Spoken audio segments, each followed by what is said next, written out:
Welcome, dear students, to yet another virtual class of English.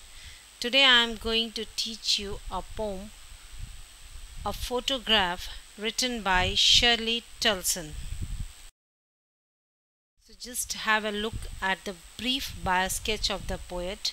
Shirley Tulson, who died aged 94, was a highly regarded poet and an innovative writer about Britain's walks, ancient tracts, and tradition. Her poetry was broadcast and published in journals like The Listener, Tribune, Ambit, or Outpost, in a book, Shadows in an Orchard, in 1960, and in a poetry collection.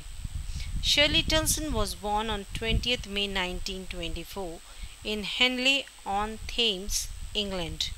She had a huge passion on writing and was greatly influenced by her father, who was a writer too.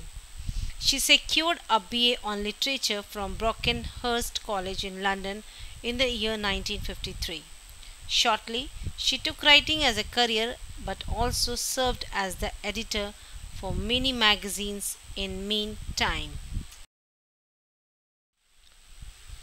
Theme of the poem: A Photograph by Shirley Tulson is a sad poem of reminiscence and transience of life. Reminiscence means remembrance, and transience means temporary. Any photograph captures a moment of time. So, all of you will agree with me. Whenever we see or think about photograph, we just remember the beautiful moment captured by the camera, right? In this poem, the lone photograph hanging from the wall has a story to tell. It tells the poet of her mother's days in the beach, where as a young teen she runs or jumps in the beach happily. Time has rolled on, but that happy moment of her mother's life has stood still as in witness in eternity. Witness in eternity, the poet is talking about the photograph.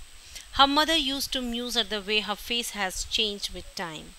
Quite clearly, the poet has become emotional thinking of her mother's early teen days, her pretty face which have changed inexorably, never to return. The mother has departed, and the poet has aged too.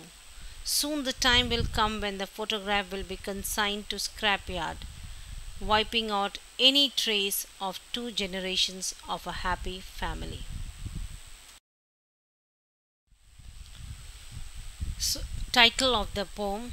So, from the title itself, it is very clear that it's about a photograph. A photograph is something that captures a certain moment of someone's life. All of you agree with me on this. So, whenever think of a photograph, it's a beautiful moments captured in a camera. The person might change in course of time, but the memories attached with the photograph are eternal. In this poem, the poet's mother is no more, but the photograph makes her memories come alive. The mother's sweet face or her cousins heavily dressed up for the beach have all changed with time, but the moment captured in the photograph still gives happiness to poet's mother when she views it 30 to 40 years later. The poet reminisces that the sea holiday was the past of her mother, and for her, the laughter of her mother is past now. But the moments of life have been permanently etched in the poet's mind with a feeling of eternal loss. Let's start with the poem. First four lines. The cardboard shows me how it was when the two girl cousins went paddling, each one holding one of my mother's hands, and she the big girl, some 12 years or so. So in the above lines, the poet is looking at a photograph which is pasted on the cardboard. See, cardboard here is a symbol of transience, that means it will not remain permanent. Okay, so now let's see the explanation. An old photograph of the poet's mother, which was pasted on cardboard, makes the poet recall the old memories of her mother's childhood. In the picture, there are three girls who are walking on the beach holding each other's hands. So it is very clear from the picture itself, from the description itself, that mother with her two cousins, she has gone in the beach to spend her holiday. The girl in the middle is the tallest and oldest. The other two girls on each side are younger than her. So each one holding one of my mother's hand, and she's the big girl. So the poet says that there are three girls. The middle one is poet's mother, and she is a big girl, and rest of the two girls are her cousin who are holding her hands. The girl in the middle is the poet's mother. She is around 12 years old when the picture was taken. So from the picture it could be make out that the poet's mother was 12 years old. That means that time the poet was not born, long back. Lines 5 to 9. And all three stood still to smile through their hair at the uncle with the camera.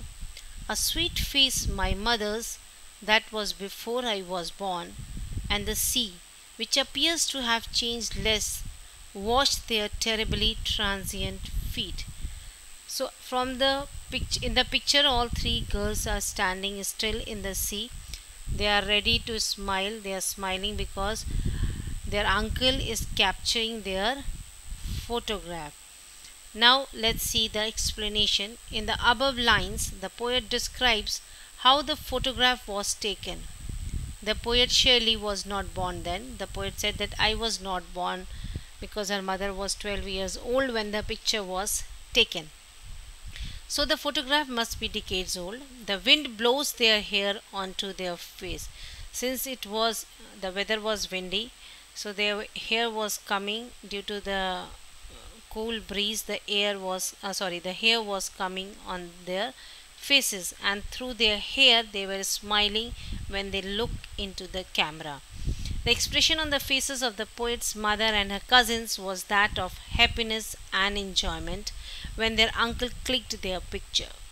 The poet's attention is drawn towards his mother's face, which is described as a sweet face. When she looks at the photographs, suddenly she get stuck to one girl, on the face of the one girl, and that face is of her mother because she is looking very sweet. He mention of the word transient indicates the ever changing lives of human being as well as the shortness of their stay on this world, in contrast to the eternity of nature. The sea, which appears to have changed less, washed their terribly transient feet. That means the impression of the feet of the girls has been washed by the sea. And it is mentioned terribly transient because the feet of the girls have changed. Mother has become old, so naturally her feet has completely transformed or completely changed. But what is remain as it was? It is only sea.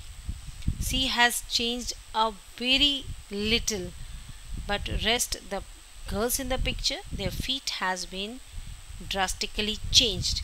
So the girl's life changed drastically during this period, but the sea has not changed. The stanza beautifully explains the transient nature of human beings. So human beings are not permanent, but the nature is. Lines 10 to 15. Some 20-30 years later, she would laugh at the snapshot. Snapshot means the photograph. See Betty and Dolly. So the name of the cousins are Betty and Dolly, she would say. And look how they dressed us for the beach. The sea holiday was her past, mine is her laughter. Both wry with the labored ease of loss. So see the explanation. She recollects how her mother, after 20 or 30 years later, would stare at the photograph, musing on her face that looked so innocent and sweet those days. You must have seen your parents or your grandparents also looking at their old photograph and trying to relive those times. She would chuckle means she would smile at the way, laugh at the way her cousins came dressed to the beach. It was childhood innocence at its purest. So she would see the photograph and she would see the dress of Betty and Dolly and would laugh at that how they were dressed for the beach holiday. Seed holiday was her mother's past, and her mother's laughter has become a thing of the past for the poet, as her mother was now dead.